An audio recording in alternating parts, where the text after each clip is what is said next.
Hello everyone, I am Teacher Nell and welcome to my YouTube channel. Kung bago ka lang sa aking YouTube, please paki-like and subscribe naman po ang video na to. Thank you!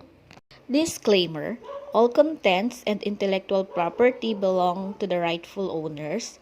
No copyright infringement intended for educational purpose only. Hello everyone. Today we will discuss about the philosophical foundation of education.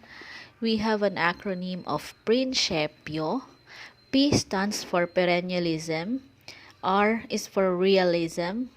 I is for idealism. N is for naturalism.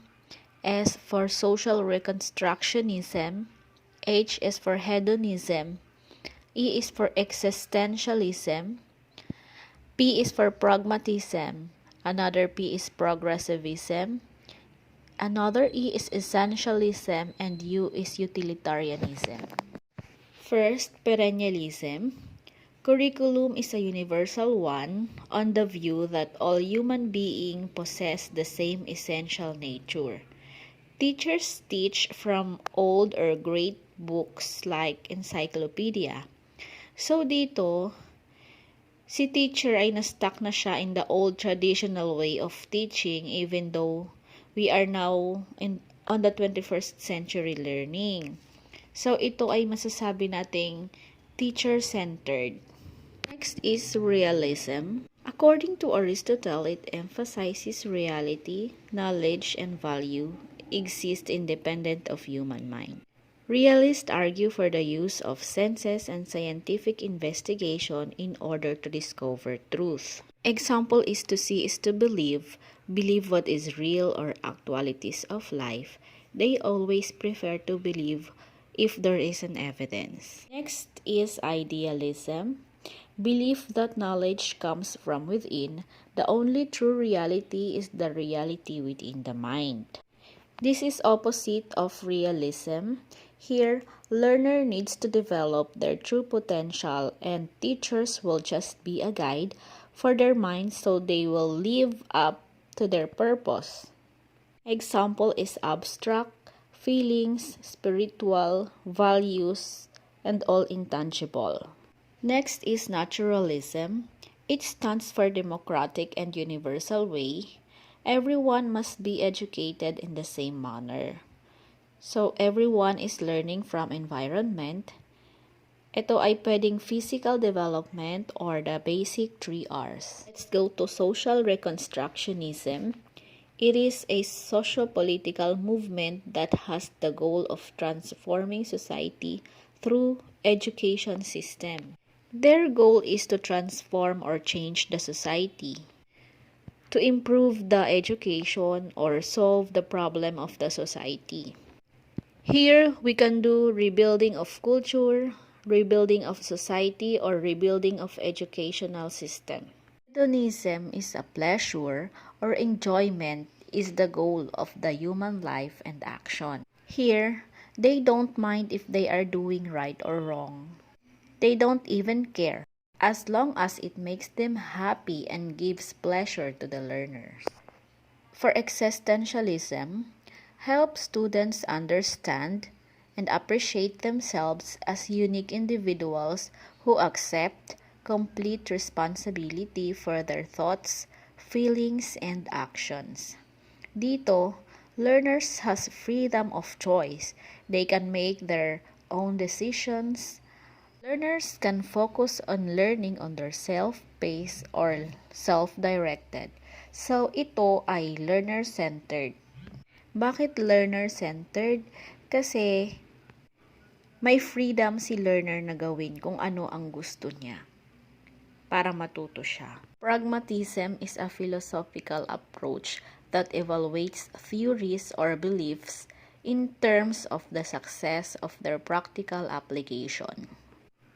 Ito ay learning by doing, wherein the learners is already practicing in real life the theories na inaral nila. What works best will be. Pragmatism is learner-centered. Kasi si learner ang masusunod kung paano siya matututo. For example, ako, during my review, What works for me is more on audio because I am a working mom. I just keep on listening reviews in YouTube. Sa pragmatism naman, para mabilis maalala, pragmatism, practical application.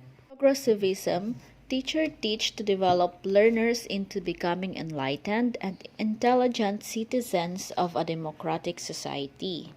This accepts the impermanence of life. Learners develop according to their interest.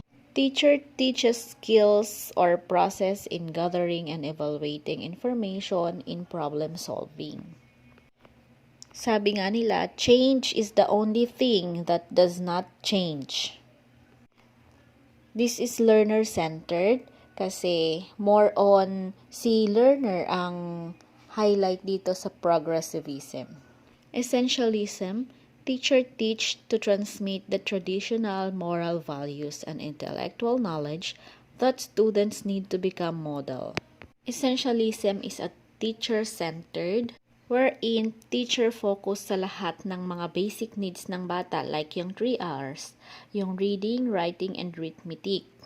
Mas madaling matandaan for essentialism, essential. So, ibig sabihin ng essential is mahalaga. Ang isipin mo, ano ba yung unang-unang tinuturo sa mga learners natin sa kinder or sa elementary? Yung basic, like yun, yung reading, writing, and arithmetic. Last is utilitarianism.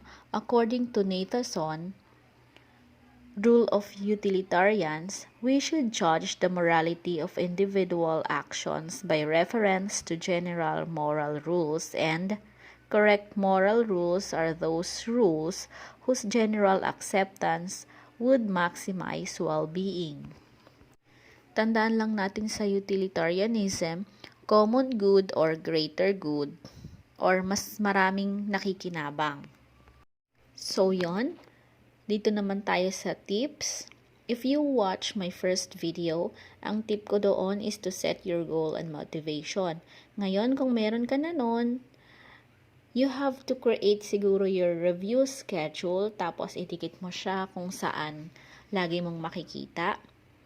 Number 2 is discipline. Disiplina talaga ang kailangan. Hindi pwedeng tatamad-tamad ka, hindi pwedeng mamaya na yan.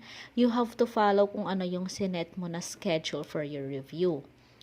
If you think you're ready na review mo na lahat, pwede kang mag-test drill at mag-set ka ng siguro timer para alam mo at kaya mo na sa actual exam.